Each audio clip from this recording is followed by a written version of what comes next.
नमस्कार, श्री स्वामी समर्थ. सर्वांचं आपल्या चॅनलवर खूप मनापासून स्वागत आहे. तर आजच्या व्हिडिओमध्ये आपण अतिशय खूप महत्त्वाची आणि उपयुक्त माहिती बघणार आहोत. तर फाल्गुन शुक्ल चतुर्थीला आपण होळी साजरी करत असतो आणि याला हुताशनी पौर्णिमा असे सुद्धा म्हणतात. होळी हा दिवस आपल्या आयुष्यातील जे काही संकट आहे, जे काही शारीरिक मानसिक कष्ट आहे, याचं दहन करण्यासाठी अतिशय महत्त्वाचा दिवस आहे.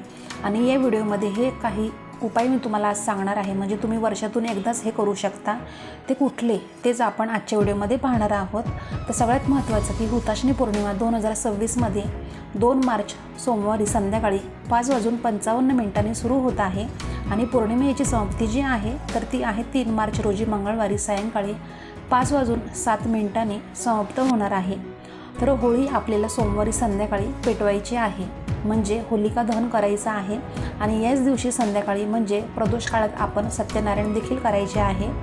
तर मी या संदर्भात व्हिडिओ केलेला होता. सत्यनारायण आपण पूजा कधी करायची आहे, उपवास आपण कधी करायचे पौर्णिमेचा. तर तुम्ही अजून तो व्हिडिओ पाहिला नसेल तर चेक करा जाऊन, मी कालच तो व्हिडिओ केलेला होता. तर या संदर्भात संपूर्ण माहिती आहे आपल्या यूट्यूब चॅनलवर. आता आपण जाणून घेऊया की वर्षातून एकदाच केले जाणारे अतिशय प्रभावी उपाय, जे तुम्ही होळीच्या अग्नीमध्ये त्याचं तुम्हाला दहन करायचं आहे. शारीरिक अडचणी आहे, मानसिक कष्ट आहे, त्याच्याबरोबरच सांसारिक अडचणी आहे, यावर मात करण्यासाठी आपले आरोग्य चांगले राहावे, सुदृढ राहावं. कारण आपले आरोग्य हीच आपली सर्वात मोठी संपत्ती आहे.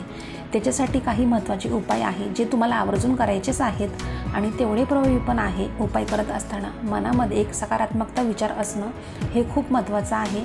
जेवढ्या आपण सकारात्मकतेने तुम्ही कुठलेही उपाय सेवा करत असता तेवढा तुम्हाला फायदा होत असतो. आता ज्यांना मासिक धर्म सुतक विटाळ असेल तर त्यांना हा उपाय, म्हणजे हे जे काही तुम्हाला उपाय सांगत आहेत तर ते तुम्हाला करता येणार नाही. मग बघा, तुमच्या घरातल्यांनी कोणीही केले तरी चालणार आहे. तर हे काही उपाय आहेत प्रभावी, तर ते आपण फक्त वर्षातून एकदाच होळीच्या दिवशी करत असतो. तर तुम्ही जर यावर्षी 2026मध्ये हे उपाय केले तर तुम्हाला पुढच्या वर्षी 2027ला हा उपाय करता येईल डायरेक्ट. तर उपाय काय आहेत ते आपण जाणून घेऊया. तर सर्वात प्रथम बघा, आता सगळ्यात आधी जाणून घेऊया, होळी जळते तेव्हा त्या अग्नीतून जी राख उरते ती पवित्र मानली जाते आणि ही राख म्हणजे होलिकेच्या दृष्ट शक्तींचा नाश झाल्याचं प्रतीक आहे. म्हणून ही राख घरी आणून घरात आपण ठेवत असतो, जेणेकरून घरातील नकारात्मकता ऊर्जा, दृष्ट शक्ती, वाईट दृष्टी, भूत प्रेत बाधा याचा नाश होईल आणि सकारात्मकता येईल. आता ज्योतिषशास्त्रानुसार आणि वास्तुशास्त्रांच्या दृष्टिकोनातून बघायचं झालं तर वास्तुतज्ञ आणि ज्योतिषी सांगतात की होळीची राख ही अग्नितत्वाची शुद्ध ऊर्जा असते, पवित्र असते. होलिका दहनानंतरची राख ही विभूतीसारखी पवित्र असते. ही राख जर तिजोरीमध्ये आपण ठेवल्याने धनसंपत्ती वाढते, लक्ष्मी प्रसन्न होते आपल्यावरती. आणि यासाठी काय करायचं तर लाल कपड्यामध्ये थोडी राख बांधून त्यात 7 तांब्याचे नाणे किंवा 7 तांदळाचे किंवा धान्याचे दाणे, हळदी कुंकू टाकून तिजोरीमध्ये ठेवावं. त्यामुळे धनलाभ होतो, पैशाच्या अडचणी दूर होतात आणि लक्ष्मी माता प्रसन्न होते.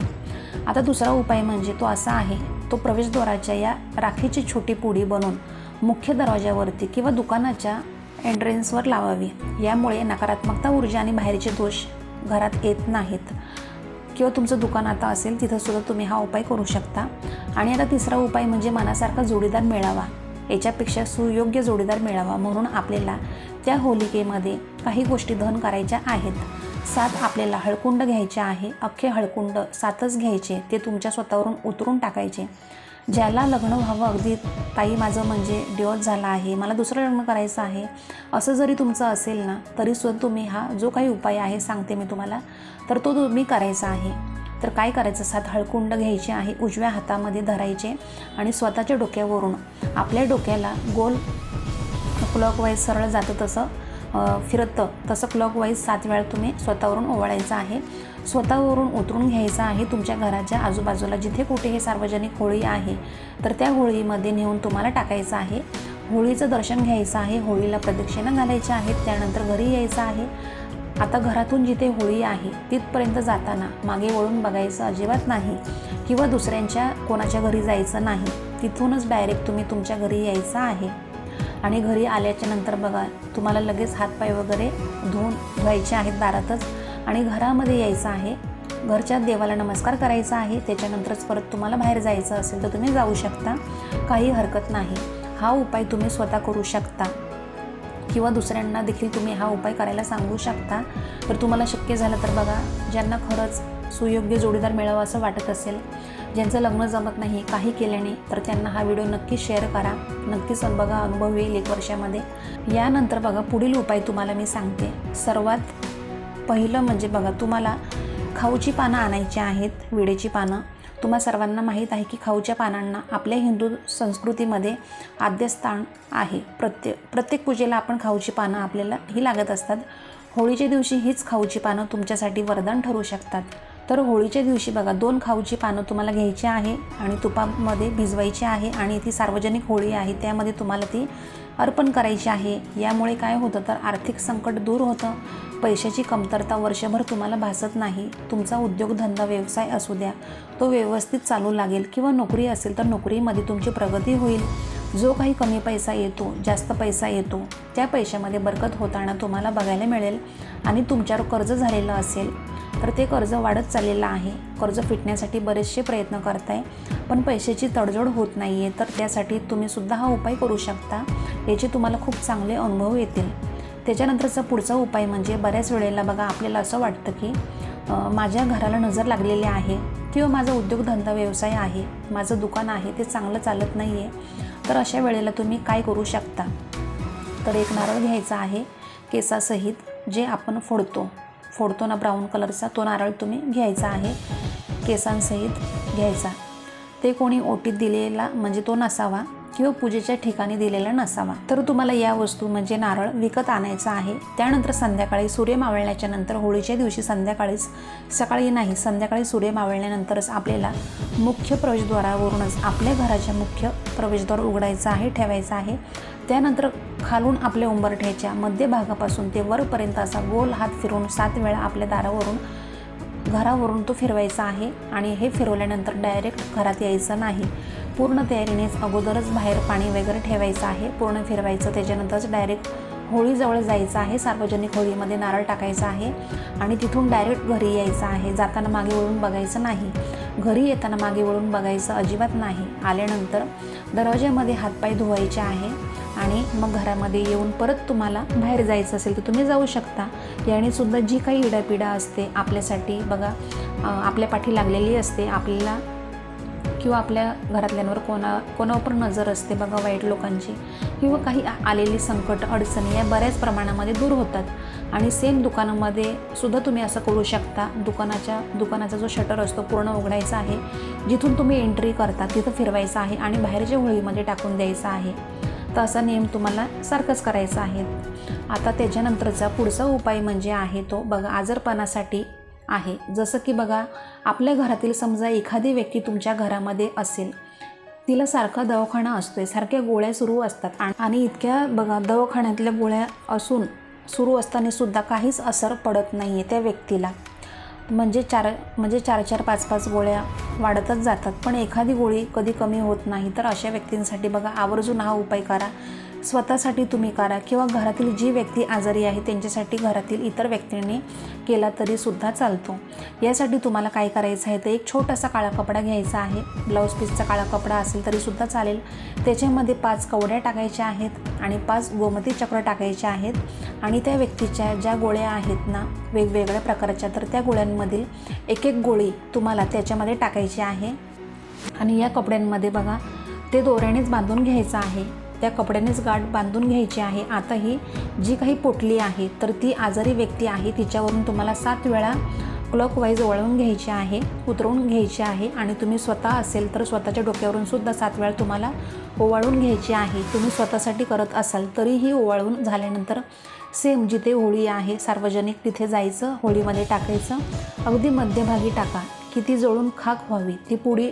तर असं म्हटलं जातं की बघा यामुळे सुद्धा त्या व्यक्तीचा आजार पण आहे ना त्याच्यामध्ये फरक दिसू लागतो आणि हळूहळू त्या व्यक्तीच्या गोळ्या ज्या आहेत तर त्या बंद होऊ लागतात. म्हणजे ती व्यक्ती निरोगी होऊ लागते, त्यांचं आरोग्य चांगलं राहतं. त्यांच्यामुळे हा उपायसुद्धा आवर्जून करून बघा. सेम जाताना मागे वळून बघायचं नाही, घरी येताना मागे वळून बघायचं नाही. झाल्यानंतरच तुम्हाला बाहेरच हातपाय स्वच्छ वगैरे धुवायचे, नंतर घरामध्ये यायचं आहे.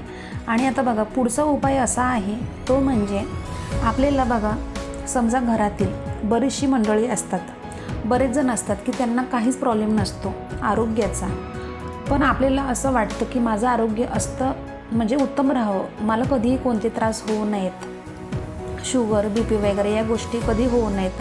उत्तम आरोग्यासाठी सुद्धा एक उपाय आहे. उत्तम आरोग्य आपलं राहावं यासाठी तुम्हाला 10 कडुलिंबाची पानं घ्यायची आहेत. जे कडुलिंबाचं झाड असतं त्याची मोजून 10 पानं तुम्हाला घ्यायची आहेत. 5 लवंगा घ्यायच्या आहेत किंवा अंदाजे लवंगा 5, 11, 7 तुम्हाला जेवढ्या वाटतात तेवढ्या लवंगा तुम्ही घेतल्या तरीसुद्धा चालतात तुमच्या याच्यानुसार बघा. आणि हे 5 लवंगा, कडुलिंबाची 10 पानं आणि कापराचा तुकडा, भीमसेनी वापरायचा तुकडा असेल तर अतिशय उत्तम. भीमसेनी कापूर नसेल तर गोल कापराची एखादी 2 वडी घ्यायची आहे. स्वतःवरून तुम्हाला ओवाळायची आहे आपलं आरोग्य उत्तम राहावं म्हणून. आणि त्यानंतर सेम जी सार्वजनिक होळी आहे त्याच्यामध्ये तुम्हाला टाकून द्यायची आहे. नियम सारखे, जाताना मागे वळून बघायचं नाही, कुठे जायचं नाही, डायरेक्ट घरी यायचं आहे, हातपाय धुवायचे आहे, देवाला नमस्कार करून मग तुम्हाला बाकीची जी काही कामं असेल तर ती तुम्हाला करायची आहेत. अजून बाहेर जायचं असेल तुम्ही जाऊ शकता. पुढचा उपाय जो आहे तो आर्थिक प्रगती, आपलं घरकाम धनधान्याने भरलेलं राहावं यासाठी मूठभर गहू आणि मूठभर ज्वारी जी आहे तर ती तुम्हाला होळीच्या दिवशी, पेटत्या होळी असते बघा, पेटती होळी, तर ती हा जो उपाय आहे तर तो तुम्ही तुमच्या घरची जी होळी असेल तुम्ही प्रज्वलित करता त्याच्यामध्ये सुद्धा मूठभर गहू किंवा मूठभर ज्वारी तुम्ही असं टाकू शकता.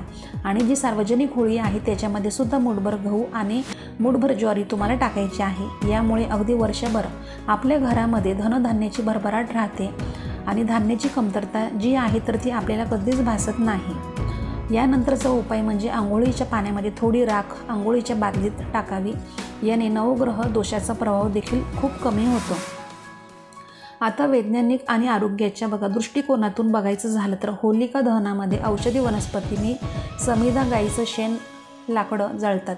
त्यामुळे या राखेमध्ये औषधी गुणधर्म असतात की ही राख आपण थोडी जरी लावली ना तर पुरळ, खाज, इन्फेक्शन असेल तर ते कमी होतं. आणि बघा अँटीबॅक्टेरियलसुद्धा असतात. म्हणजे आता अग्नीची राख ही शोषक असते असे म्हणतात, म्हणजे शरीरातील दूषित द्रव शोषून घेते. आणि ठिकाणी तर ही राख दात घासण्यासाठी सुद्धा वापरतात काही ठिकाणी. यामुळे दात मजबूत होतात आणि हिरड्यांपासून बघा रक्त निघत असेल तर रक्तही थांबतं. म्हणजे ही फक्त अंधश्रद्धा नाही तर ही प्राचीन काळापासून चालत आलेली आरोग्यदायी परंपरा ही आहे. एकंदरीतच बघा होलिका दहन केलं जातं तेव्हा या अग्निकुंडात वाईट शक्ती, नकारात्मकता आणि अहंकार जळून नष्ट होतात. असा धार्मिक समज असला तरी आधी सांगितल्याप्रमाणे या राखीमध्ये विविध औषधी वनस्पती, सविधा, गाईचं शेण, लाकडं वगैरे जळतं असल्याने या राखेत औषधी गुणधर्म असतात असे सांगितले जातं.